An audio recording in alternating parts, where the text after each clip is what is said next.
One was the division's biggest match of the season so far. Before their arrival, the teams have been talking tactics. As you know today, Gillingham versus Preston.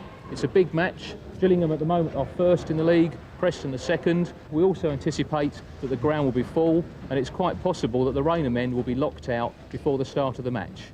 With a capacity crowd expected, strategies off the pitch take on extra importance. I think all we're asking is that it's a good game, that the fans enjoy themselves, and at the end of the day everyone goes away feeling that they've had a good time out and we haven't had to arrest anybody or deal with any motorists that have caused problems. That's wishful thinking, but I think that's the sort of result we're looking for. If they look at the game, then they can't be a steward. It really is as simple as that.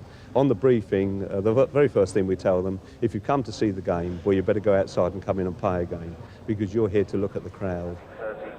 Under the watchful eye of the authorities, fans inside are well behaved. But for the first time this season, there's trouble in the streets from those who've been locked out. Those lucky enough to have tickets see Gillingham almost make a stunning start. Steve Castle's shot came after just 7 seconds. But Preston have the country's most prolific attack, and it took Gills keeper Jim Stannard to sort out some early defensive confusion. The big man is commanding in the box, and despite his size, pretty mobile too. Graham Atkinson denied 0-0 at half-time. Gillingham ripped into Preston at the start of the second half, but then was shaken by the classic sucker punch. The Kent club's defenders caught forward, and Steve Wilkinson finding space to break.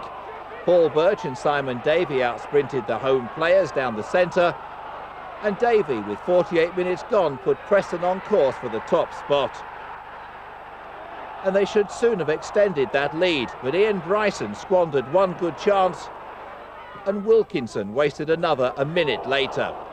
Gillingham, though, are leaders for many reasons, not least their ability to battle, and Mark Harris snatched a draw with 14 minutes to go that keeps them 3 points ahead of the rest.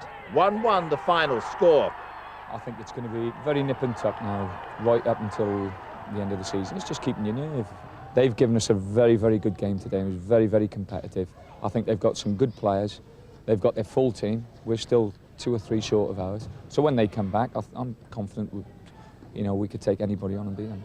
We can't worry about anybody else. We know as long as we can start winning games, which we've not been doing over the last 2 weeks, we'll be in with a shout for promotion.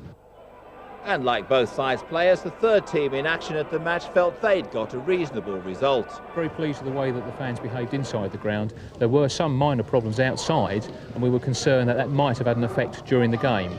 But I have to say the true fans behaved themselves very well, and it was good to see at the end of the match that the players shook each other's hands, and that did have a good calming effect on the fans themselves.